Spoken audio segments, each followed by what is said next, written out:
Today's video is sponsored by Squarespace.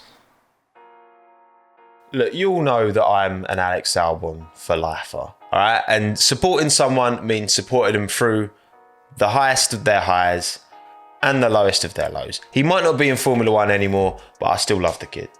But there's something us as sport fans, I think we're all guilty of it at times, being particularly fickle around things. We'll see a couple of bad results, a couple of good results, and make sweeping generalisations about an athlete based on a very, very small window of information. And obviously, as Alex's biggest fan, I'm well aware of the amount of stick he was getting in 2020, where the performances just weren't there. But I mean, I was seeing so much of people saying he's washed, he's completely trash, he doesn't deserve to be in Formula One. And I think when you look at everything, I fundamentally disagree with that. So today, I want to do my best to go through everything, all the information, go through his full Formula One career, try and be as objective as possible, analyse everything that's gone into it, and decide whether I think Alex is ever going to get a realistic opportunity to come back into Formula One. So let's start by rewinding the clock back to where it all began for him in F1 at the beginning of 2019. Alex was initially destined for Formula E after finishing third in the 2018 Formula 2 season behind George and behind Lando. Pierre Gasly had a great 2018 season, and with Daniel Ricciardo leaving for Renault, he got the jump up to Red Bull. Brendan Hartley had been convincingly beaten by Pierre at Toro Rosso, so Red Bull decided to mix that team up. They went for Kevin Magnussen from Haas. He wasn't interested though, so they had two vacant seats. First thing they did was bring Daniel Kvyat back into Toro Rosso after letting him go. He sat on the sidelines in 2018. They brought him back to Toro Rosso in 2019, and alongside him was Alex Albon. I do wonder if K-Mag had taken that seat, who would have raced alongside him? Would they have still brought Kvyat back, or would they have just gone for Alex? I guess we'll never know. See, 2019 was going to be Daniel Kvyat's fifth season in Formula One, so quite the benchmark for Alex to come in and compete against. A man who beat Daniel Ricciardo in his first season at Red Bull, which is pretty big if you ask me, could have turned out very differently if it wasn't for that speedy Dutch bastard that is Max Verstappen. Daniel and Alex raced 12 Grand Prix together in 2019, the final of those 12 races being the Hungarian Grand Prix, the race where they had that quality wheel-to-wheel battle over like 3 corners. Alex ended up winning that race, but by this stage of the season, Daniel Kvyat had 27 points, Alex only had 16. Helped, of course, in a big way by Daniel's P3 finish, so 15 points from that rain-soaked Hockenheim, the German Grand Prix. What a madness that race was. Head-to-head over those 12 races they raced together, Daniel beat out Alex 7-5 in race finishes, but in qualifying, it was a dead heat, 6-all. So I think it's fair to say 12 races in, Daniel had the slight performance edge, I think, but there was very, very little in it, you got to say. All right, before we get into the meat and bones of it, let's have a quick talk, just for a minute of your time, about today's video sponsor, Squarespace. They're back again. Thank you, Squarespace, for supporting me. And if you want to start your very own website, blog, portfolio, whatever, if you're looking to create your own online home and you're not sure where to start, Squarespace, I promise you, is the place to go. Drag and drop functionality, no coding knowledge needed, 24/7 customer support. I've been using Squarespace for years to host my own portfolio. Couldn't recommend them more highly. You should give it a go. Head to squarespace.com and have a play around with the features. You can test most of the functionality that can be built into a website completely free of charge. It's only when you want to put your website live to the world that you have to worry about paying anything. So when you are ready, use the discount code TOMMOF1 or give the link in the top line description a tap for 10% off your first website or domain. Big up Squarespace for supporting me. Thank you for supporting the brands that support me. Let's get into the video. So why was the Hungarian Grand Prix their last race as teammates? Well, Pierre was struggling at Red Bull by this stage. In the first 12 races of the 2019 season, Max Verstappen in the Red Bull had scored 2 wins, 1 P2, 2 P3s, 5 P4s and 2 P5s, consistently up there in the fight with Mercedes and Ferrari. Pierre, on the other hand, his best result was a P4 at the British Grand Prix, helped out in a big way by that iconic Vettel-Verstappen tangle going into Vale. So Pierre's results were 1P4, 1P5, 3 P6s, 1 P7, 2 P8s, 1 P10, 1 P11 and a P14. The results were nowhere near Max. They were in another bloody solar system. And when you consider the season before, 2018, Daniel had taken 2 wins in that second Red Bull. Yes, he finished 79 points behind Max, but he had 5 more retirements, and that was usually down to the power unit blowing up. And I think that unreliability was a big part of why Daniel left. For Daniel's performance to be so close to Max's, Pierre to come in and be so far behind, it reflected very, very badly on the Gazman. So Red Bull made the decision to replace him because, again, at the time, Mercedes and Ferrari were kind of clear in the constructors. The rest of the midfield also were kind of clear in the opposite direction. So there wasn't really too much for Red Bull to gain or lose by swapping it up. You got to remember, Gasly had destroyed Hartley in 2018 in that Toro. So he got that call up to Red Bull firmly on merit. I don't think anyone expected it to go as badly as it did. So why not swap him back into the car he did really well in and give one of the Toro Rosso boys a shot in the Red Bull for the rest of the year? Now, I know a lot of people were disappointed when Kvyat didn't get that call up. And again, you can argue, of course, he had more points than Alex. He was probably slightly outperforming him, not by much. Again, you can argue that he was replaced unfairly in the first place by Verstappen because Verstappen's move from Toro Rosso to Red Bull was as much about keeping him at Red Bull and staving off interest from Ferrari and Mercedes as it was about performance on track. But at the same time, you've got a rookie who, again, is performing very, very close to Kvyat. And we've already seen Kvyat in a Red Bull. We've never seen Alex in a Red Bull. So, again, nothing to lose. You might as well give Alex a shot. And that's exactly what they did. Pierre Gasly would go back to Toro Rosso. Alex Albon would jump into the Red Bull for the final 9 races of the 2019 season. One thing I think that's often overlooked about all of this is that Alex Albon was racing in a race-winning car in his rookie season. Who was the last driver to do that? I mean, I guess maybe Lewis in 2007 with McLaren. And even then, back in those days, you had unlimited testing, hence why Lewis hit the ground running and performed so well so quickly at the start. Max had a year and a bit at Toro Rosso before joining Red Bull midway through 2016. Seb had a year and a half at Toro Rosso before joining Red Bull in 2009. Daniel Ricciardo had half a season at HRT and then 2 full years at Toro Rosso before making the jump to Red Bull. Alex got that promotion very quickly, and it was more through circumstance than anything else because, again, Red Bull didn't have that solid second driver. So how did it go? Well, in the 12 races that Pierre competed in the Red Bull at the start of 2019, he only placed in the top 5 out of those 12 times, so less than half the time he was in the top 6. Alex, on the other hand, jumped into that Red Bull for the final 9 races and managed 8 top 6 finishes out of 9 races, the only blemish being Brazil, and we all know he was robbed of a P2 by Lewis Hamilton's Punterino. His qualifying wasn't that impressive, to be fair, but he always either matched his quali position or gained position in every single race, again apart from Brazil. He also matched Max Verstappen to the 1,000th of a second at Suzuka. I mean, obviously Max must have had a bit of a dodgy lap for Alex to match him because, of course, Max is a much better driver. I'm not even trying to make that argument at all, obviously. And talking of Max, his performances over those 9 races were a P5 and not classified, P4, P4, P5, P1, P3, and a P2. Again, still better than Alex was doing, but the gap wasn't nearly as big as it had been between Max and Pierre. So this, of course, left Red Bull with a decision to make. Who do we go with for 2020? Gasly, Kvyat, or Albon? In hindsight, I actually think the best decision for 2020 probably would have been Kvyat. Give Alex another season at Toro Rosso to work on his craft, to continue to grow and develop without the pressure and expectation of that Red Bull top team. And let Gasly continue to rebuild and repair his confidence and self-belief at Toro Rosso, a team that he clearly loves driving at. Because that's the thing, Gasly had always done well at Toro Rosso, and when he went back after Alex replaced him at Red Bull, Pierre hit the ground running. The P2 at Brazil was obviously a highlight. Yes, he very much inherited that result from Hamilton crashing into Albon, But don't get me wrong, he put himself in the fight and he got that P2. And I don't actually remember seeing much talk of how Gasly and Kvyat performed relative to one another for those last 9 races when they were teammates.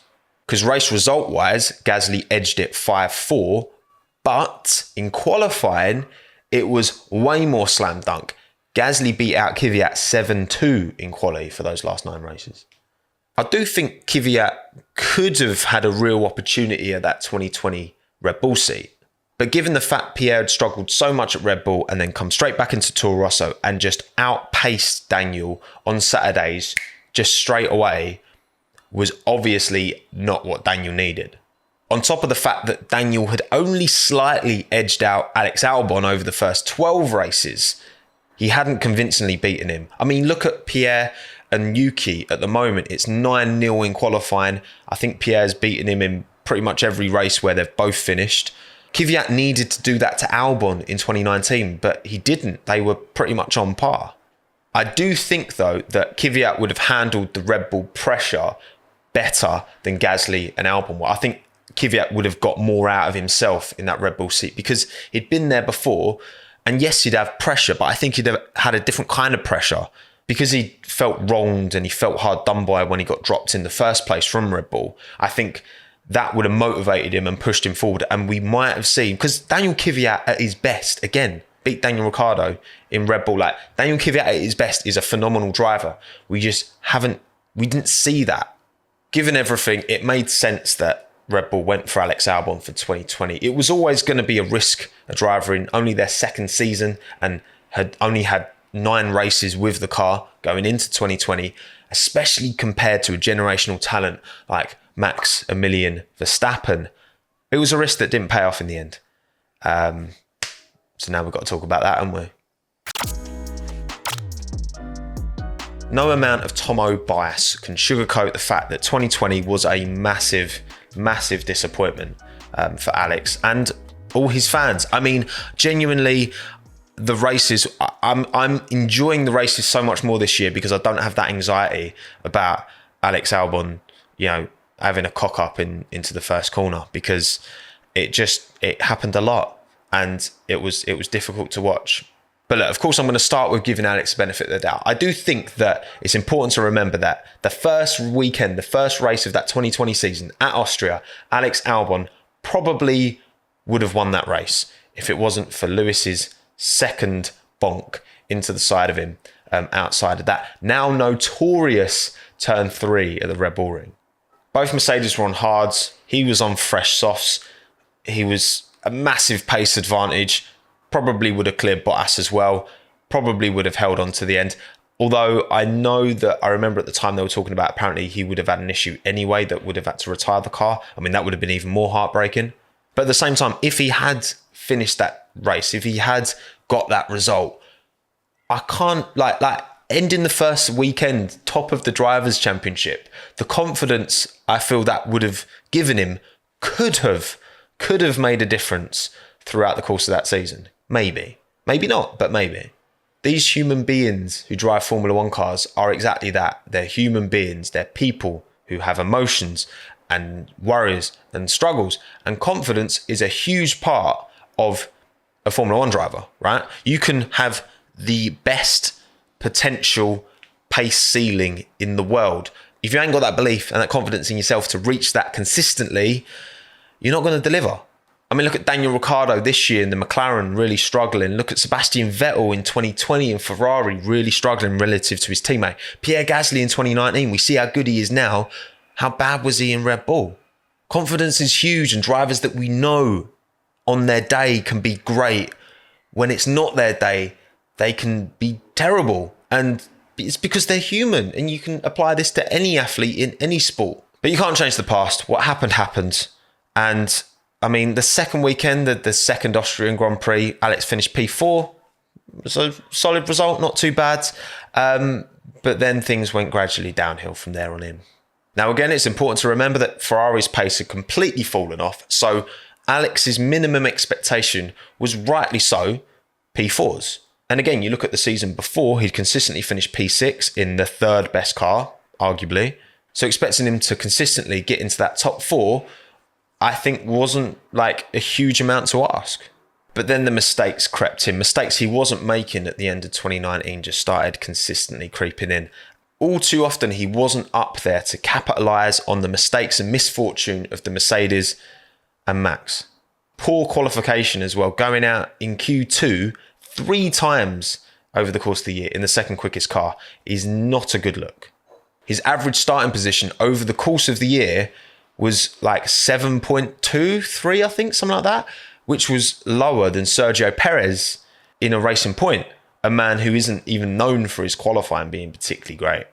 And again, because he'd start so far back, he'd get caught up in midfield battles, wouldn't be able to support Max, and it made strategy calls for Mercedes way easier. We heard all about this last year where Max was just far too often just left out to dry on his own, and Mercedes could just play around him. I mean, between Monza and Imola, so 6 rounds, yes, he scored that P3 at Mugello, great. But the other 5 rounds of those 6 all resulted in P10 or lower finishes.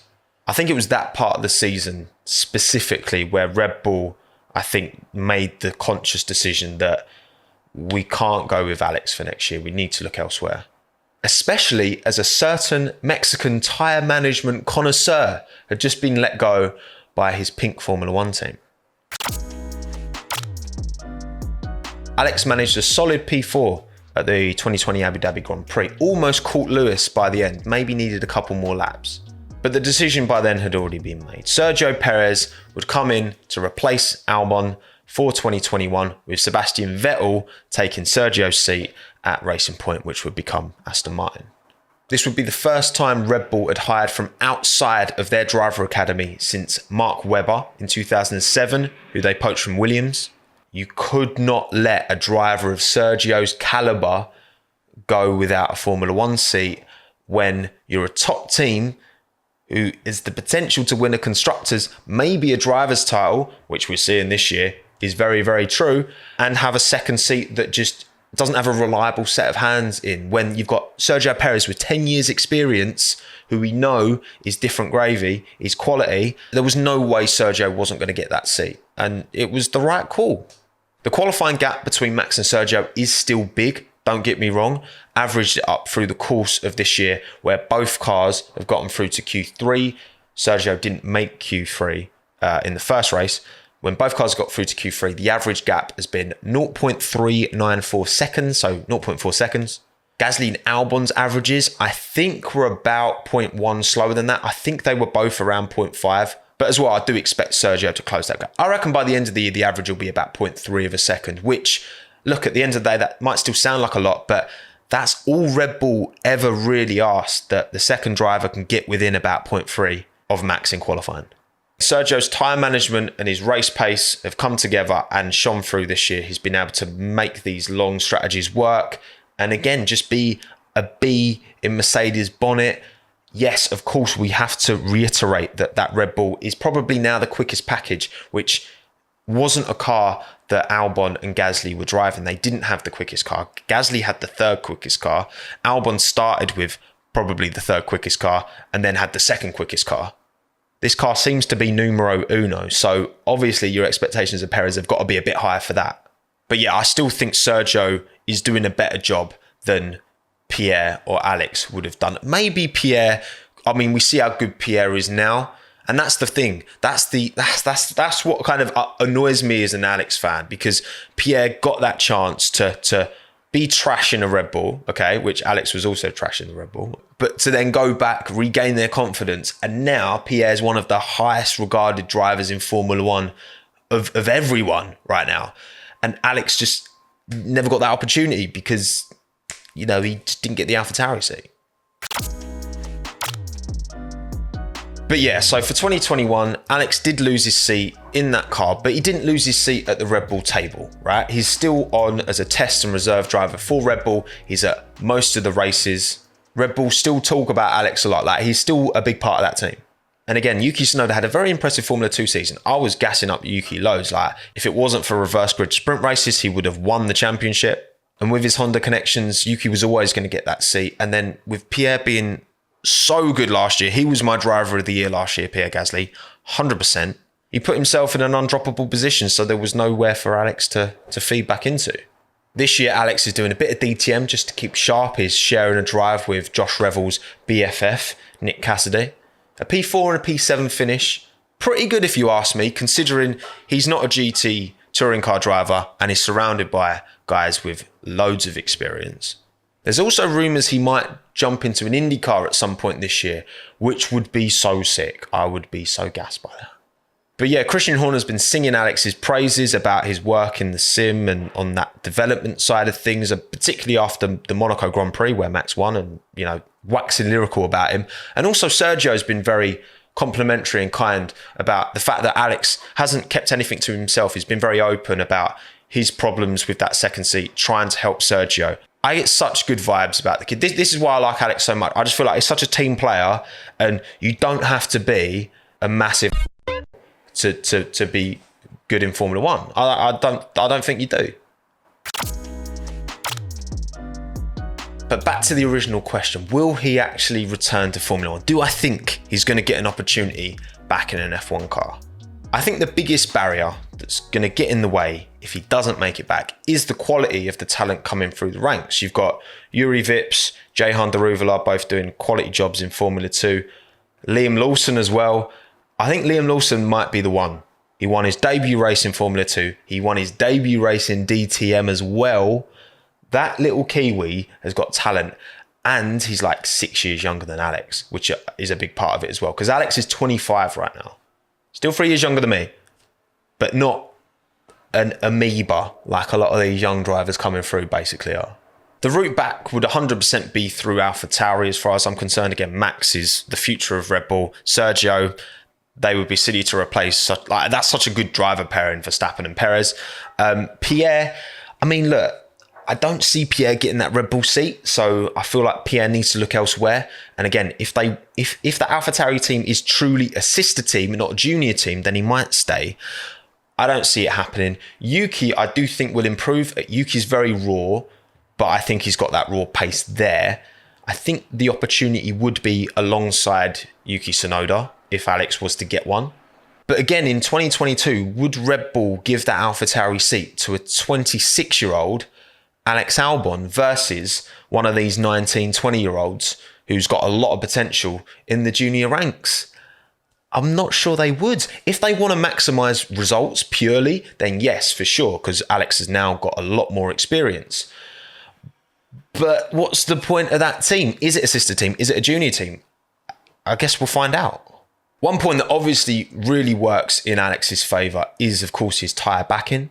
He grew up in the UK, but his mum's from Thailand and he races under the Thai flag. And Red Bull GmbH is 51% owned, so majority owned, by Thai billionaire Shalom Uvida. That link is always obviously going to stand in Alex's favour, whether that's keeping him in that reserve role or getting him an opportunity in the actual Formula 1 seat. Alex has got his GQ Formula 1 column, which he's talked again in length about not only his desire to get back into a seat, but also his desire to help push Red Bull and help, dethrone Mercedes at the top of that. They've dominated F1 for 8 years now. And you know what? Whatever they're doing is working because Red Bull, for the first time, are firmly on top. So do I think he'll get back into F1? Honestly, if I had to put money on it, I think the cons outweigh the pros. I'd be gutted, but I don't think he will. I think in his current role, he's doing so much for the team. And, he's in his mid-20s now. And I just can't see where that opportunity is coming for him to get back into the AlphaTauri seat. And I don't know. I just think there's so much talent coming through that I think someone like Lawson, maybe Vips, maybe Daruvala, got Doohan as well coming through. There's loads of super young Red Bull guys as well who look really promising, who could be sniffing at that seat in a few years' time. I don't think it's going to happen. But what do you think? I've done my best to look at everything and try and make my own conclusion. But ultimately, I'm just another Formula 1 fan like you lot who has no idea what 95% of the goings on that go on behind the scenes. Ultimately, we ain't got a Scooby what really goes on. We can only You know, we only take in what we're shown, all right? But what do you think? Do you think Alex has a potential? Do you think he deserves a seat in Formula One? Do you think it's actually going to happen? Because I really hope it does. I really hope I'm wrong. Right, time to wrap. This has been a very, very long one, but I hope you've stayed and enjoyed it. Thank you again to Squarespace for sponsoring and supporting what I do. I do appreciate it. If you've got this far, give it a like, mate. Come on. If you've got this far, you've got to give man a like, please. And subscribe to the channel, notification bell so you don't miss my new stuff. My name's been Tommo. Thanks again. Have a good one. Ta-da.